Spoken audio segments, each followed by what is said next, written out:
grandpa told me you lucky to have one friend. Situations in life coming, you gotta trust them. Found out many times in life you can't trust men. So I rolled solo, that process was an adjustment. Friends let you down, not around when you needing them. Only here to take like a child, got you feeding them. Better off leaving them like salt, that's the seasoning. Killing black people, that sugar really depleting them. Knowledge over ignorance, rising above predicaments. Fighting for equality, speaking for all the innocence. These drugs they been giving us, turning our people vigilant. Innocent dissidents, violence is coming imminent.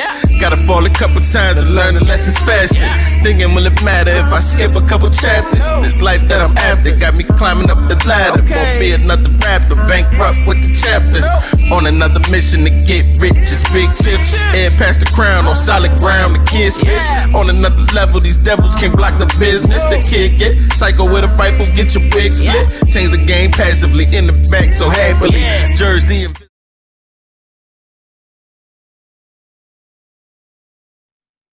What's up, guys? Welcome to another edition of the Community Soldier Podcast. We got a little error right there. I don't know why they added him in like that, but bear with us as we deal with that. We got another edition of the Community Soldier Podcast, featuring our special guest, the mayor, Mr. Daniel Mahoney. Y'all give a round of applause for my guy. Mr. Mahoney, what's going on, my brother? What's going on? Man, first of all, I just want to say thank you for joining the podcast and taking time out of your schedule to come on and talk to us today. You know, we appreciate you showing love to the new podcast for sure. Man, absolutely. I'm loving the format. Man, I'm thank trying you. to figure out how to get this echo to stop on my end. Um, the last guest had that same problem too with his, and I don't understand. You got earbuds on too? I don't know if it's the earbuds. I don't know. Is it an echo like every time you talk or every time that I talk? Hang on. Let me try to go to some of the audio sets. They say so. If you take the headphones out, they say the echo cancellation is not recommended while using headphones. So there's a setting in the audio Okay. set. Try to click that in the settings, and then hit audio. There's a section. I think it might say audio echo cancellation. Bear with us, guys, as we work through this. This is a new format. Okay. Is it better? Nope, that didn't work. No. I thought it did. Playing with us. Hold on.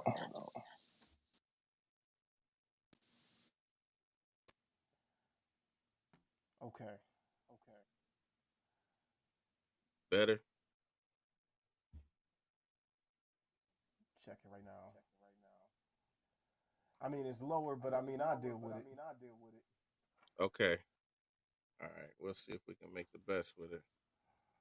Yes, indeed. Understand. So, okay. So we'll see what it do. All right, guys. First of all, you already know who it is. There's no need for the introductions, but we know we got Mr. Mahoney Mayor Mahoney on deck today. And we wanted to really just ask you a couple questions about what you got going on moving forward, give you the time to talk to the people, and just bounce some things off of us. But first, I just wanted to ask, like, you've been doing your thing as the mayor for the last couple years, implementing programming. I see you doing a lot of events, advocating for the people, especially for the young entrepreneurs and local entrepreneurs. What made you decide to run for state representative? Like, what was the vision behind this move? So, I mean, for those who don't know, I didn't just start at mayor. I'm surprised you didn't put from rapper to state rep. I still got a little flow on me, Jay Jers. I still got some Yeah, flow. I heard about that. It's been amazing, an amazing journey, um, from where I started when I first moved back home to Jackson in 2009 to today. Where I started, after I left college, I knew I wanted to come home to make a difference. Didn't know exactly what I was gonna do, but just knew I wanted to come back home to Jackson. Simye, my wife, was the same thing. She's born and raised here as well. And my journey in politics started honestly after an event that we wanted to do for the community, because we was doing shows all over the place in all of these bars in different places, and we wanted to do something that we could have our families involved in. And Yeah. we decided to start the back to school bash, right? So it started off as just a concert and a barbecue, and then we said, man, it's almost back to school, we might as well give away backpacks. And here we are 15 years later. But a very pivotal part of that was our very first speaker was former county commissioner Gail Mahoney, who happens to be my aunt. And she spoke at the second event and the third event. And then in 2013, she approached me and told me that she was not going to run for county commissioner. And then she asked me to run in her place. She had seen a lot of the work that I had been doing in the community. I helped her out with her final campaign in 2011. I helped her out passing out literature and doing some staffing work at the election around that election time, but not a whole lot.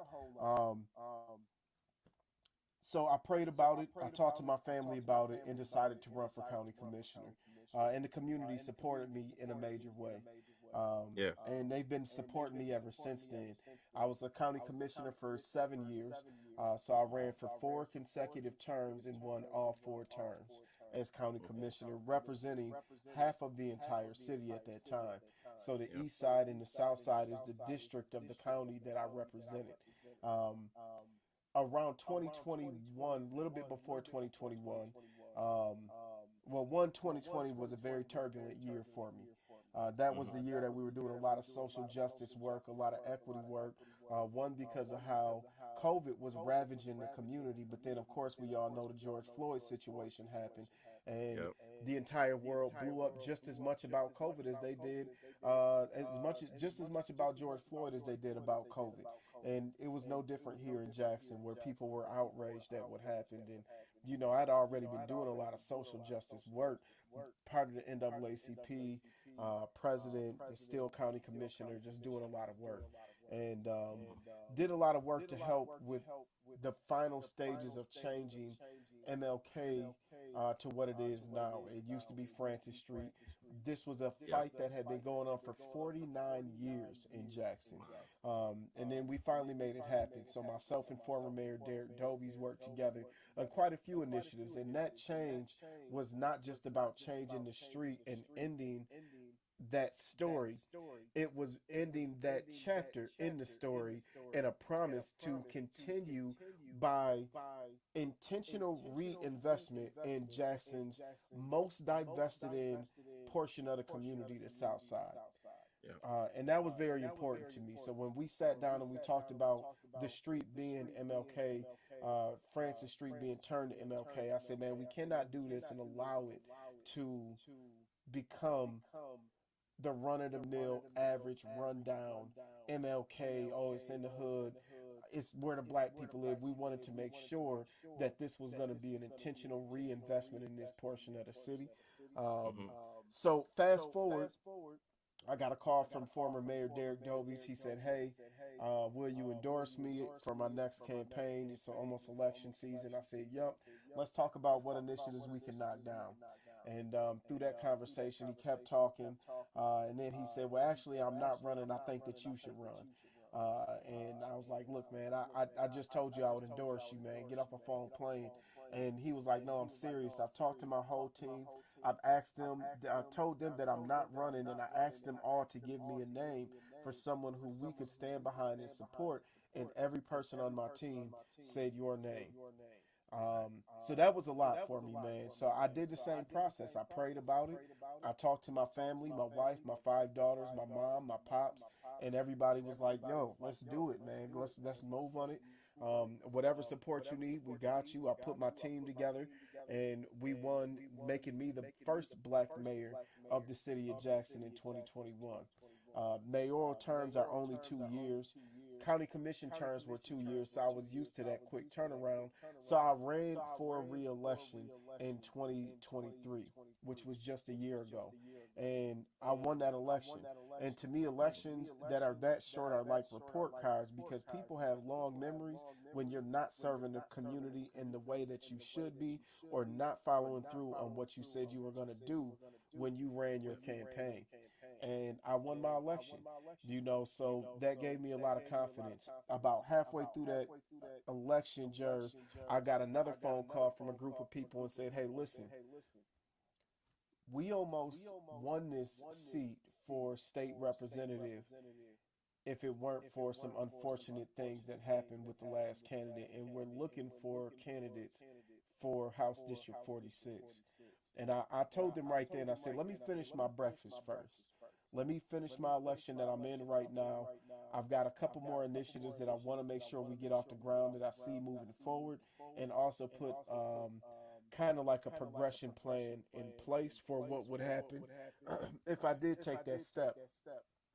And that's what I did. So I won the election. Literally about 5 or 6 days after the election, I had a call with my entire team. And elections are very grueling, man. And my entire election team is all close family members and friends. Um, Yeah. and and I'm not a very easy person to deal with when I'm on a path to try to get something done. And so I Oh, called them on I it like, "Man, understand. we sick of you." And I Yep. said, "Well, don't be I'm one too of sick them of me, too. because we got more work to do." So I said, "Hey, listen, what do y'all think about me running for state rep?" And they said, "Yeah, that's a great next step for you. Um, like, when's the election?" And I said, "Well, we would have to start this right now." So we literally started the process to prepare for me to run for state rep immediately after my 2023 election, re-election as mayor.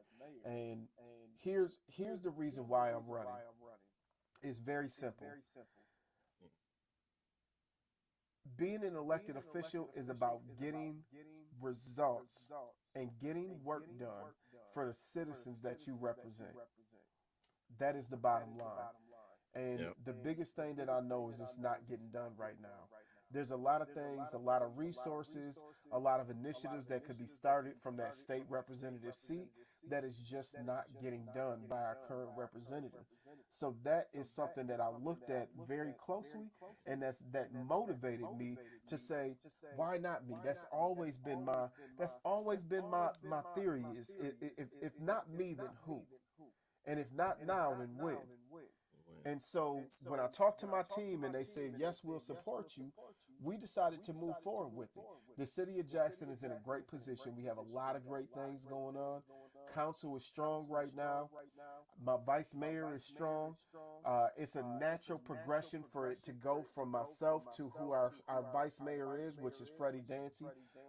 He's the second ward council person, and we are shifting gears to start a east side corridor, so that way we can do some development on the east side as well. And I think he's the right person to lead that charge for what we really need to see happen in the city next. But the biggest piece that we need is we need state legislators who are going to advocate to bring back resources to this community to make a difference in what this community is trying to do. So I see this as an opportunity for expanding the leadership that I have shown Jackson over the last 10 years. And this is not me moving on, because I've heard some people say, "Oh, Daniel, just trying to move on." I couldn't do nothing without the people who supported me. I can't move on without people voting for me. It's not Yeah. about moving on. It's about the ability to do more for the people that I have been serving for the last 10 years, actually the last 15 years of being back home in Jackson. Yeah. Yeah. See, that leads me up to my next question. I was going to talk about, all of the initiatives that you've done, but you already mentioned them. So with that having being said, when you think about all of the type of things that you've done for Jackson, how do you plan to support communities like ours on a bigger level when you get to Lansing? So here's the thing. To me, it's about not being shy to say that I have a specific initiative and a plan in place that I would like to see executed from a state level that will benefit our community, right? Um, the territory is larger, so in case people don't know, the district, House District 46, is Blackman Township, City of Jackson proper, Michigan Center, Grass Lake, Chelsea, Sylvan Township. Nice. It's a huge, diverse dichotomy of communities between that district. You have everything from agricultural to manufacturing to people who work in our prison systems and judicial systems and healthcare systems, everything in between. So with that being the case, we need someone who understands all those different walks of life in this seat, and Yeah. I'm the right person for that. So for myself, the biggest way to get things done is relationships. This year I was able to attend the State of the State, and I was nervous about feeling like I was going to be the new kid in school, not like getting introduced to a lot of people and meeting a lot Yeah, of people yeah. that I didn't know. And and God said, you've been making relationships for the last 20 something years of your life. All the Yeah. people that you need to know to make something shake in Lansing is already there. Yeah. And I walked around in that room. I knew so many people.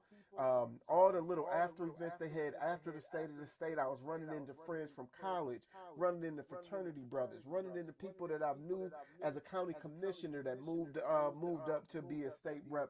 And I said, I have all these relationships, and relationships is all it will take for me to be able to get things done for our community. Yes. Nice. Nice. So a lot of people in our community right now are hustling with small businesses and side gigs. How do you plan to help small business owners and entrepreneurs get the support they need in the future? It's the same thing that I've been doing now. Right. So entrepreneur is something that lives deep in my spirit. My father and my grandfather were both entrepreneurs. And we have to get out of the habit of calling our small businesses side hustles, because they Mm-hmm. ain't side hustles. They small Yeah. businesses, right? Yep. McDonald's probably could have been thought of as a side hustle when they first started selling hamburgers, until they got to their first 1,000, and then they first 100,000, and then they first million hamburgers sold. Then they Yep. realized, hey, this ain't no side hustle. This is a real business that we're gonna grow, and that's one thing we have to shift the narrative on. We are gainfully employed, and we are working on our dreams at the same time. In a lot of places, Yep. I'm no different. I still work a full-time job, and I have a business that we work, and we work that business full time. And one of Yep. the things that I've done and I've shown people is we pour into other business owners. We share knowledge, we share the education that we have and know. And I have specifically provided opportunities to businesses inside the MLK corridor through a grant. At this point, after we finish this next grant round, we will have injected $1 million into the MLK corridor in grant money. Grant money, Yes. the key thing about it is you don't got to pay grant money back. Gotta pay And back. so Free I money. think that I think the big thing is that small business runs America, right? Yep. Big money, big business fills people pockets, but small business runs America. America. Small business runs middle America, especially, right? And so with that being the case, we got to do everything that we can to support small businesses. And I think the key thing is being able to have access to someone who will willingly share all the jewels that they need to know, because the state resources, the SBA resources, the all those resources that exist, the Michigan Chamber of Commerce, all of these resources already exist and are already in place. The biggest thing that's missing is someone who's willingly and openly sharing those opportunities for small businesses to be able to thrive and grow. Yep. Yep. That's a major fact. That's a major fact. That I was gonna ask you too about the Chamber of Commerce. What's that about? I know I listened to a presentation from your wife she did at the garden, Yeah. but I couldn't stay to ask questions. Um, I've always wanted to come down and see what it was about and see how it could help, even like me as a business owner. But I ain't gonna lie, the one thing that holds me back is the financial obligations because it's so tight I can't even afford to squeeze the extra right now. And And as and that's a something young that I business owner, that's the that's hard something part. I definitely understand, man. But this is the thing, man. It's a very very low price. Hmm. George, it's a very low price, right? And actually, we have done some things. And one, this is her show. This is the Jackson Black Chamber of Commerce Black Enterprise is her baby that she started, Oh, okay. and we started it Yeah. for some very specific reasons. Now we talked about it for a long time, and Hmm. her and I had many conversations. She's a powerhouse, man, Yeah. and she's been a business owner for 20 years, having her wedding planning and decorating business ever after, Hmm. um, and now transitioning into running and operating our smoothie shop. She's been a business owner for a long time, and Yeah. and it's really spurred from our attempt at trying to connect more businesses to the Chamber of Commerce, and realizing that there's some fundamental differences for what needs to be advocated and legislated for Yeah. small businesses. Small minority businesses have different needs, and they need the ability to be able to get fed information that's going to allow them and help them to grow, and grow at a rapid rate. We need information on how to be able to transfer from being a owner operator to an entrepreneur. And the difference Yep. between the two is if I'm an owner operator, I'm in my business every single day. If I take a day off, the money stops. Hmm. And Yep. an entrepreneur, when they go to sleep, the money still keeps making itself. If they don't show up at the store that they own, the money still keeps making itself because someone's working that. And Yep. we have to. The other thing is there's power in numbers, and like I said, the cost, right? So it's $50 to be a member. Hmm. I think I might spend $50 every time I walk out the door. Yeah. I got And 5 daughters. If they all get something at the store for $10, I done spent $50 and don't even 50 know what I bucks spent it easily. on. What that Easily. $50 gets you is a membership and adding buying power into the organization that you're saying is going to be able to be a voice for you to be able to pay into getting additional resources, because it's not just about the black enterprise. It's about being able to belong to a larger national organization like the Hmm. National Black Chamber of Commerce, where we Yeah. can plug in and connect to all the resources that they know That about, they can. bring and expose those resources back here, and also be on a national registry and a national list. So that way, Yeah. if someone else says, "Oh, you know what?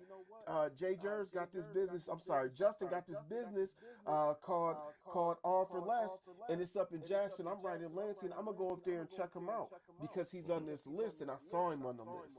Yeah. And I think that's what it's Yeah. really about. But Yeah. it That's would it heavily would be beneficial. probably a good idea to reach out to her at some point Yeah. and see if you could get her on here to really talk more in depth, because this is Yeah. I something that definitely she's will. super passionate about.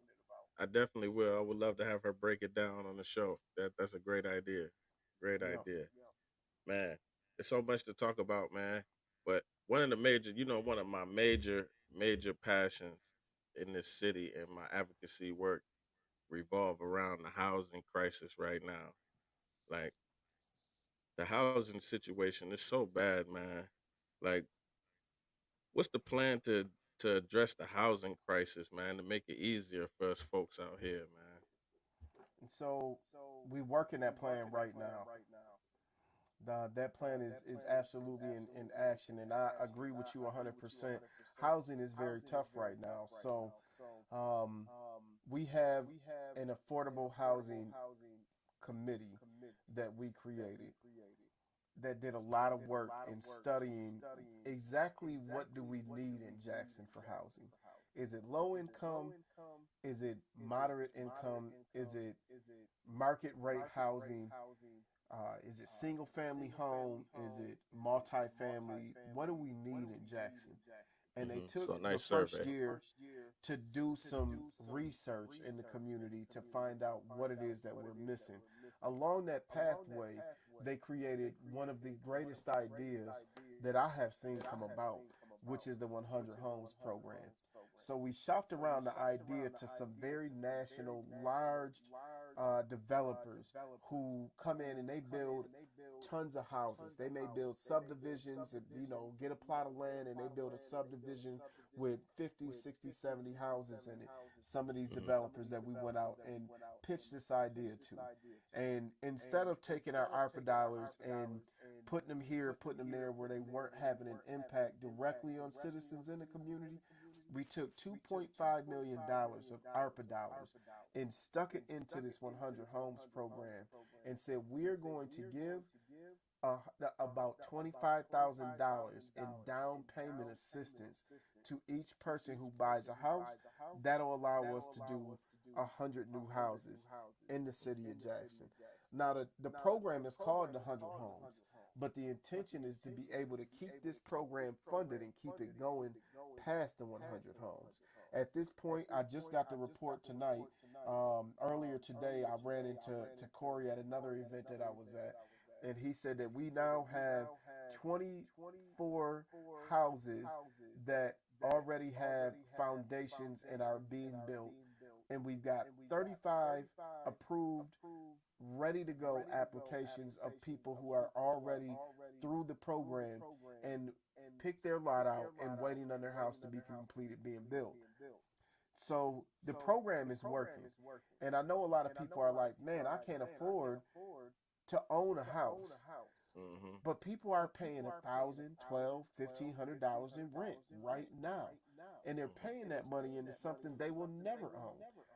Yeah, versus having the opportunity to get the down payment assistance, which is the real barrier to home ownership, right? So if someone told you, hey, you be looking at about $1,500 a month in expenses, maybe 16, even if it's $1,700 a month in expenses on this brand new home, but that lump sum of money that you would normally have to save up for, we gonna take care of that for you. People should be jumping at this opportunity, and is it for everybody? Absolutely not. No. It's not for everybody. You still have to be bankable, right? Which means you still got to have your credit together somewhat. I think they said you could get in with like a low 600 score, like 640 or something like that, right? Yep. And that's nothing. It might be something that you have to work towards, but it is not impossible. Yeah. A lot of people are saying, well, what about people who can't afford that? They need low income. Here's what this 100 Homes program is going to help do. It is going to also help free up other housing stock in the community where people are living that are ready for that move. A large percentage of the people who are approved in the program right now are right here from the city of Jackson, which means they're moving from somewhere into these houses, which frees up additional housing stock for someone else who may be in low income but ready for something more mid-moderate income. We also have two new developments happening, the one on Greenwood and the one on Blackstone. Both will be I'm trying to think of the terms that they use. It's all these different terms that they use for the levels or classification of housing. Workforce development housing and Yep, I've heard that. low income housing is essentially the same thing. Right? So it's going to be low to moderate income housing at both of those places. We also just had another great meeting with the developers who are working on Allen School. They are just about finished putting their capital stack together. They told us that will be 71 units in Allen School, plus a little bit of commercial space in the first floor. And these will be studio apartments and one-bedroom apartments. And that's something I think we need more of, right? Yeah. We need the most of.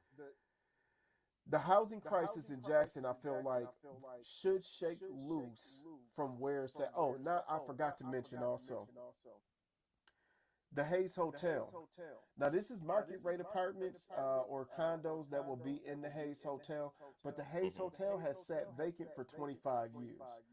I Yeah. worked with our state senator and some other state legislatures to be able to bring back the final piece of money in the state budget to complete that project. And it is going to get a $30 million redevelopment. Right, so that's additional housing in the downtown area. Right, so I feel like in about 18 to 20 months, our housing crisis should level out. Yeah. What are we doing in the meantime? Any and everything that we can. Everything from supporting our homeless through supporting grassroots organizations and everything else. And then the question is, okay, well, what are you going to do at the state level about housing? Hmm. I'm going to take the blueprint and show it to Lansing on what we've done here in Jackson. Because we are doing exactly what the governor says she wants to see done. At the State of the State this year, Justin, the proudest moment that I had is during her speech.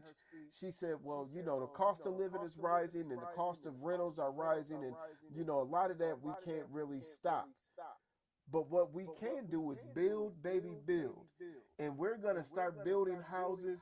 And I want to see X amount of new houses built around the state of Michigan.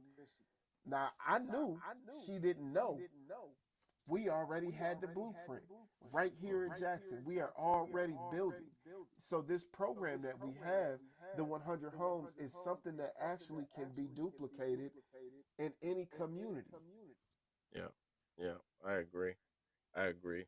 But you know, I worry about the people that like you said, they not ready for the 100 homes. We have a major population of people in Jackson that have been on the Section 8 list for years, and they can't find housing. Um, and actually, not many vouchers are actually happening right now or anything. So a lot of people are stuck. A lot of people are living on top of each other right now. Like, what's going to be the answer for those young single mothers that have two, three, four children? You know, they're not ready to purchase 100 home yet. What's going to be the answer for those women? They still need a 3, 4 bedroom house, you know, Hmm. and Hmm. we used to have a lot of those type houses, and then a lot of them got destroyed. A lot of our landlords are gone. So these girls and these women, they're struggling the most right now. What I see, like, is there a So plan here's the for them? thing, man. Our landlords haven't gone anywhere. That's just a fact. Our landlords, we are still a community that has about 43% rental, maybe a Hmm. little bit more than that. And the problem is that home ownership has shifted so much in this community from us Hmm. using from this community. And let me talk specifically the black community. The black community used to own about about 65-70% of people in the black community in the city of Jackson owned their homes, Yep. right? But through one issue and another, we lost homes. Yeah. We did that, right? Yep. We have to take ownership of cousin Ray getting a hold of the house and not paying the taxes, and then the house being Yep. tax foreclosed on, and then eventually being torn down for some reason. Yep. It's happened in my own family, and we have to take ownership of that, right? And to answer your question directly, what can we do? That's a question that I don't have a whole lot of answers for.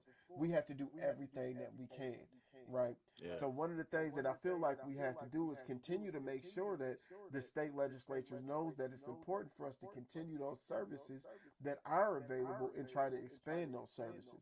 But I also think a key thing, again, is exposure to the opportunities that are out there to pull yourself out of poverty. We keep saying all these things about these external services, people, places, things that should be coming to help us, but we are the ones who have to save us. We have to save us. That's just the Yeah. bottom line, man. Yeah. There's all these opportunities out there. There's the skilled trades route where people can get into skilled trades to get out of a job that's just over broke, right?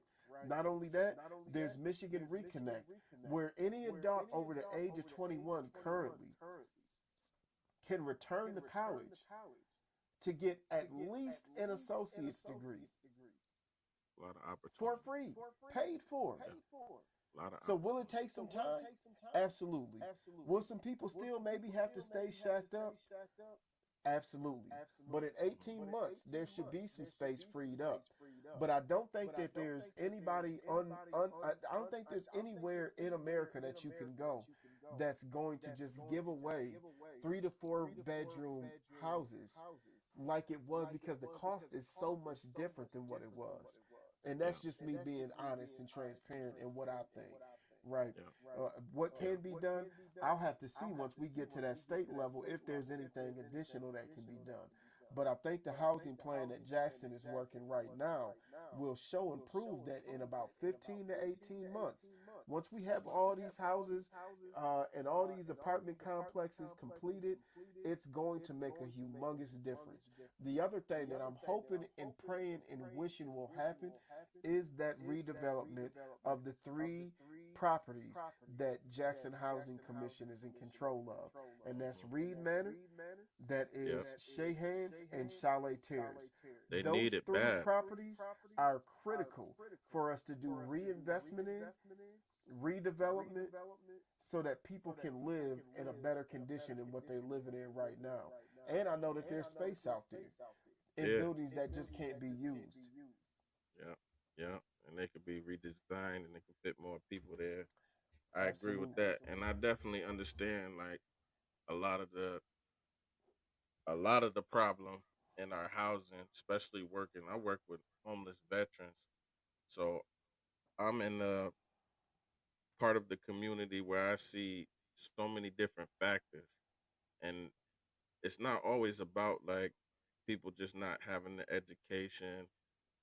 As a case manager, I'm starting to learn that there's so many other factors that are happening in people's lives that are causing them not to be able to do X, Y, Z. You know, me personally, a lot of my problems when I was trying to change my life was because of all of the mistakes that I had made as a young man. You know, I Hmm. was 55% of my income gets taken from child support. You know, child support suspended my license so many times. I had 8 driving on suspended. You know, and you would go through processes where you lose a job and you're trying and the system is on your back. So it's a lot of different forces out here that's just really pressing on the community. So as I look at Jackson as a whole, and I look at our housing situation. I see the work that they're doing with the 100 homes. I see them everywhere. They popping up everywhere. I love that part because we got like basically ravished when we lost so many houses. So a lot of people became homeless when that happened. So it's good to see that reinvestment into the housing. But I just fear for these young families that are just starting because we do have a lot of landlords. I noticed that we do have a lot of really good landlords with really good properties. But the problem now is they have to make 3 times the amount of rent. The problem now is they have to, you know, they say that they don't blanket deny felons, but they still blanket deny felons. You know, so as a community, I just want to let the people know that we still have work to do as we need to start advocating more, you know, doing our part, being community soldiers. Because a lot of people have Definitely. a misunderstanding. They think that in your role as the mayor, like you have the power to do everything. Like, Yeah, it's a lot of people ask me, well, is being mayor everything you thought it would be? And mhm, I tell them all the time, man, the biggest lesson that I learned as a county commissioner is about expectations. When you have expectations for something, you are setting yourself up to be able to be disappointed. So I came into the job with no expectations except for I expected it to be hard work. Mm-hmm. And it is. It's hard work, man. It's hard work being the first because not only am I facing the issues that the city has as a whole, I'm also facing a whole nother nuance where my community, the black community, has never seen a black face in this role, and not just a black face, but a black face that they know. Mm-hmm. That not only they know, but they got my phone number, Justin. They can Yep. call me Yep. directly. I know. So a lot of phone calls that I get ain't got nothing to do with what I do as a mayor. Yeah. But you know, I take it, and I take that phone call, and I try to help as much as I can, because what I understand is this is access that a lot of people have never had before. You know what? I'm gonna call the mayor. Yeah. Let me call the mayor and find out. Hold on, the mayor, my boy. I'm about to call him right now and find out what's going on with this. And it don't matter what the subject is. Man, I'm at the gas station right now, man. They charging $5. Hey man, well you know what? I don't got nothing to do with the gas prices, bro. But I heard around the corner they charging $3.50 right now. Yeah. You know, so I just try to Check him provide out. as much information as I can, and understand that this is what I signed up for. This is the job that I signed up for. And the moment that I stopped enjoying it, I have to stop doing it. You know, the moment that I stopped enjoying being a public servant, that's what I literally look at this as. I am a public servant. I am here to serve the public. The moment I stop enjoying that, that's when it's time to go. Yeah, I agree, and I understand that too because working at a community action agency, everybody think that I have the secret sauce to everything. So I never have a day off because it's always work. People catch me in the grocery store like, "Hey, I need a voucher." Hey, because it's So I, access, man. You're yep, accessible, and yep, that's what people actually appreciate most. Because there's a lot of people who are able to compartmentalize the work that they do because they don't live in the communities that they serve. They may be a community advocate. They may serve in the same exact role as you, but they not you. Right? yep, There's other people who are elected officials, but they not me. So when it's time to check out and it's time to get off of work, they go home, they cut their phone off, and I'm off for the night. Right? yep. My phone number that people call me on is the same number my mama called me on. That phone don't My phone don't get turned off ever. See what I'm saying?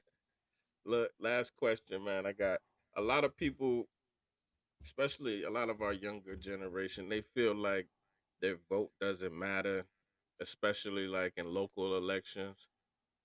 How do you plan to get folks out to vote and show them that their voice really counts?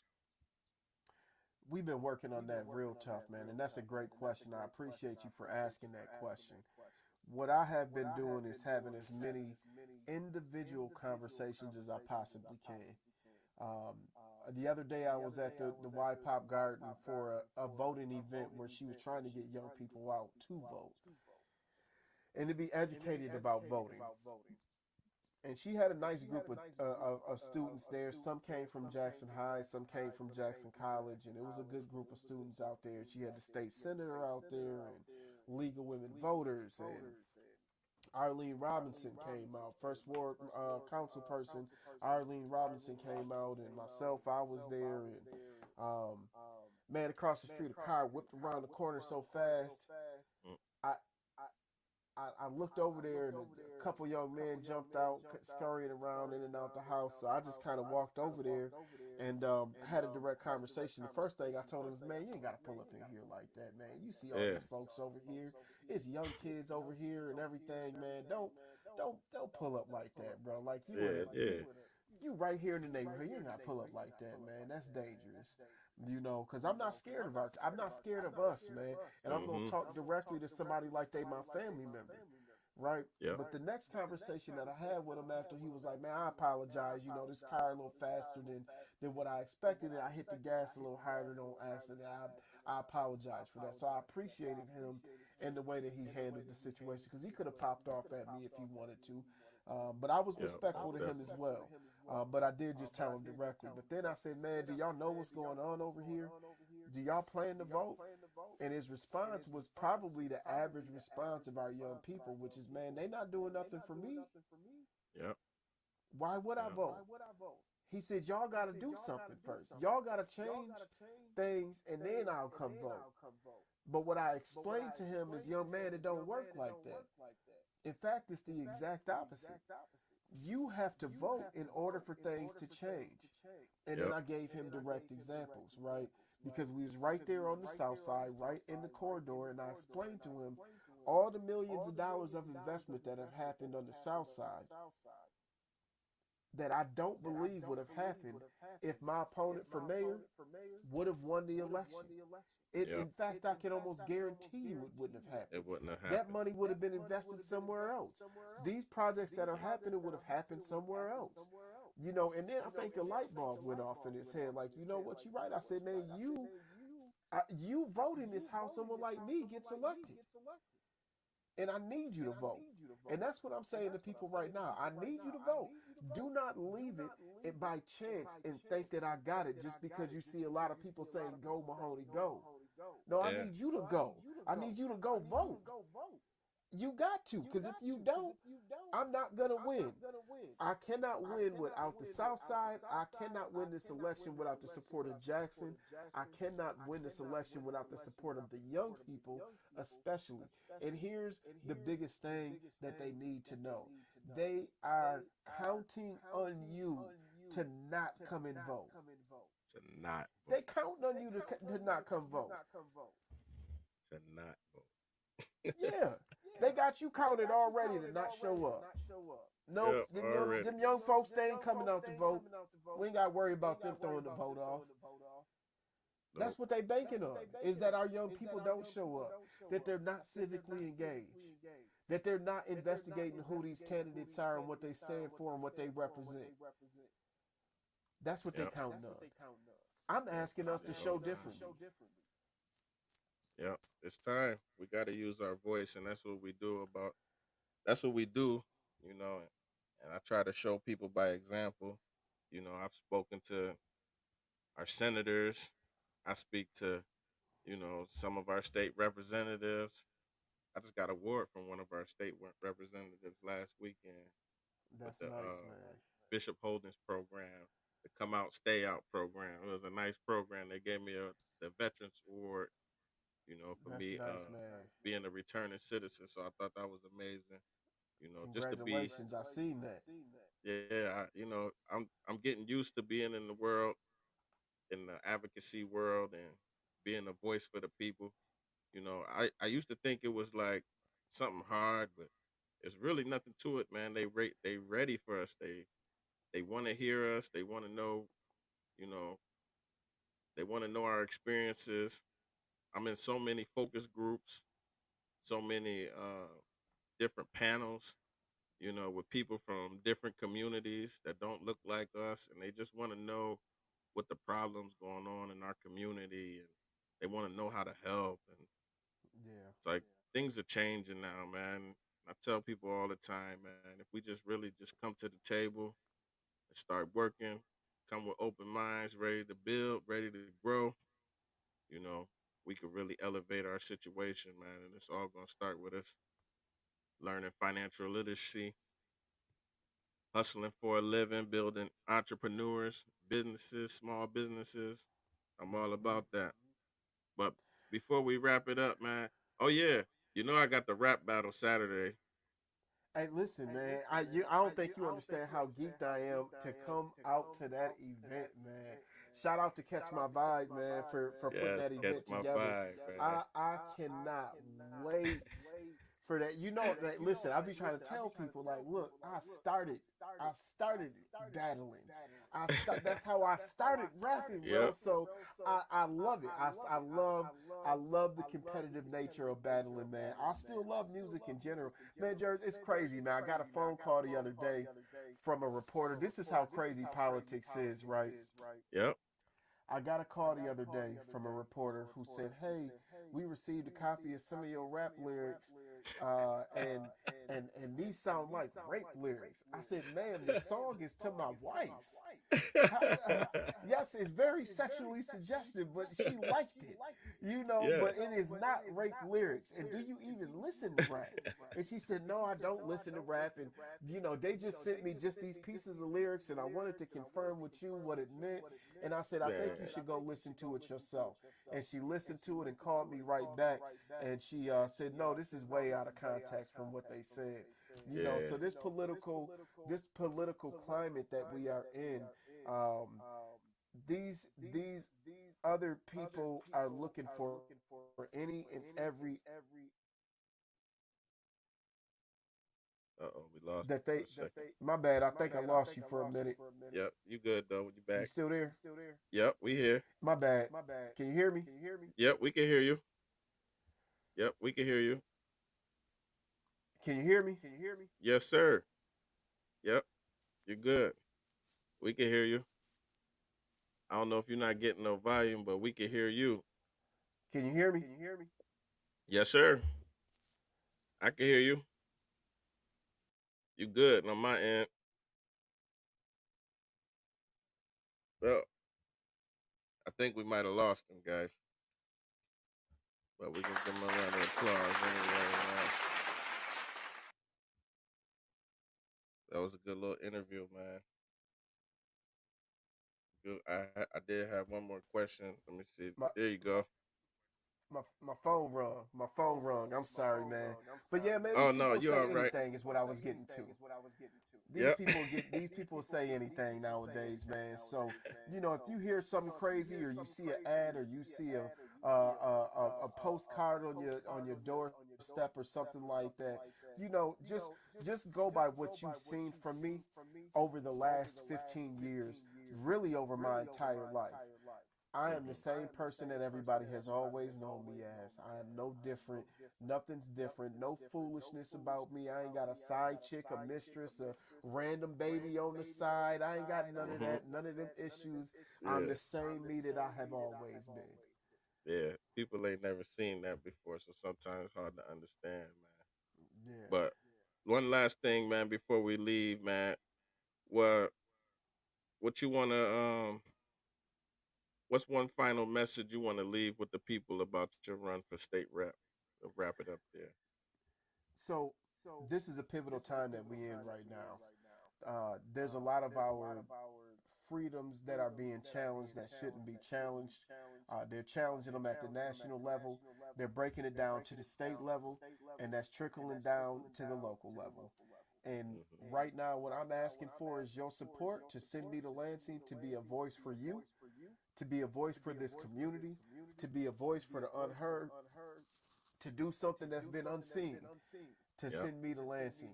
And you know that I'm going to stay the same. I've been the same. The positions don't make me. I don't work for the state. I don't work for the city. I didn't work for the county. When I was a county commissioner, I worked for the people. And so I'm asking for your support in this upcoming election. And most importantly, I'm asking you to get out and vote and take a friend with you. You got 9 days before the election. You got absentee voting, and you got the day of the election, November 5th. Yeah. Let's go, man. Let's get out here because they expecting you to not show up.